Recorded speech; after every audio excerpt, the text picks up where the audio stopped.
I'm here to reassure the people that we, the defenders of Pakistan, will never hesitate from any sacrifice in preserving our sovereignty and territorial integrity.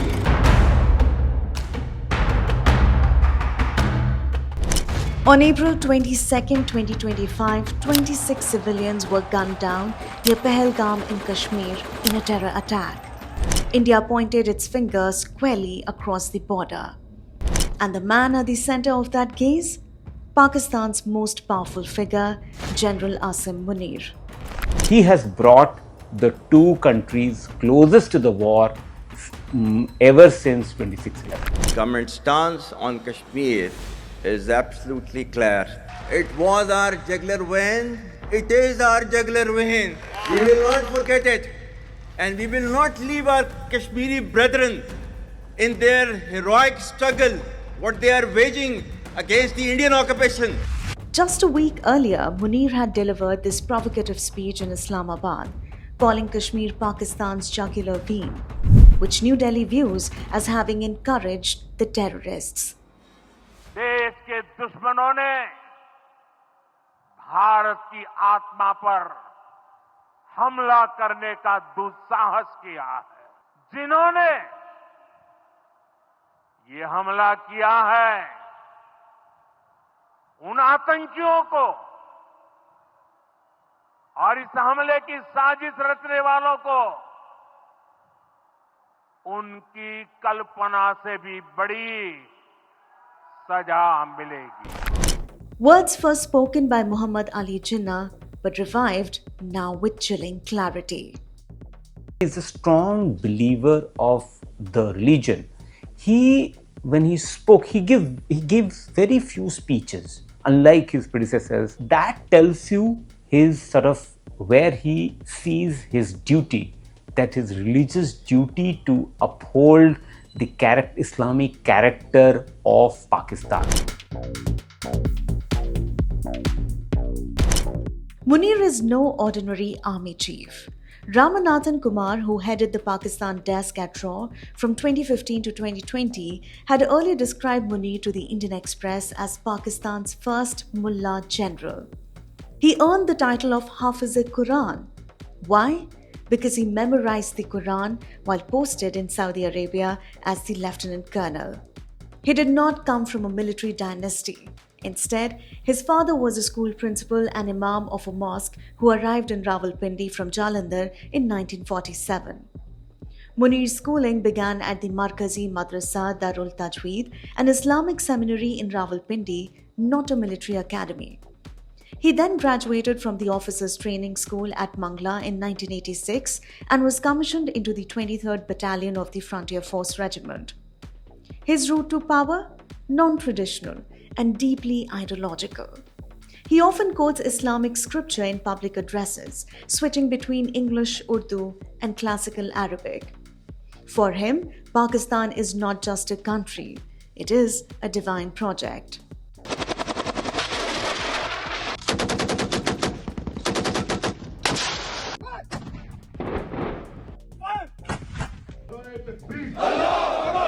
Analysts call Munir the culmination of Zia-ul Haq's Islamization of the army, a campaign that started in the 80s, but finds its most militant voice today in 2025.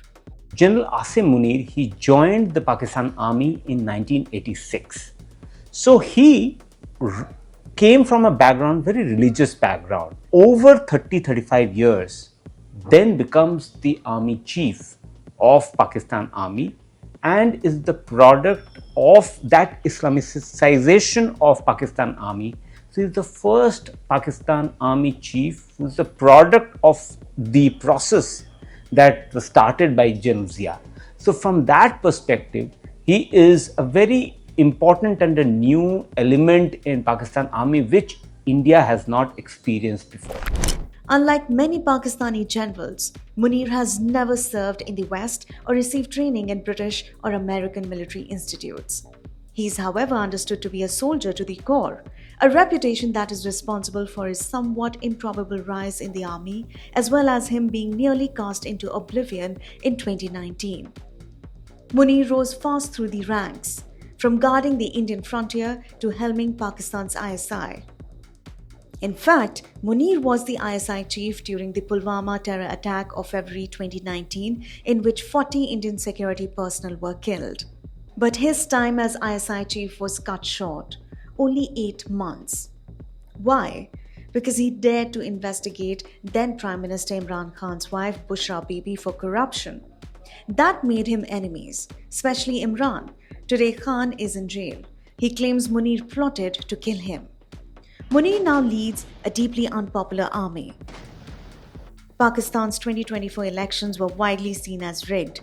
Khan's party now banned. The public angry. Even the army divided.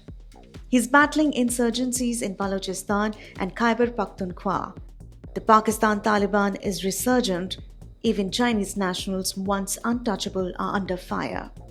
The protests held against the Pakistan army, those clashes are a reflection of that anger against Pakistan army and Pakistan's establishment, as it is called in Pakistan's parlance. So that is one aspect of it.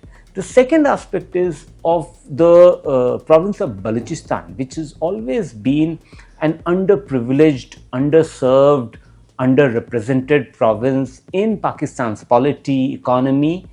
The rebels there, the militants there, have now, had the courage to and the wherewithal to protest against them. So these two are really, you can say, symptoms of the larger angst and anger against Pakistan army, whose head is General Asim Munir. Right now, he is at the most pivotal position.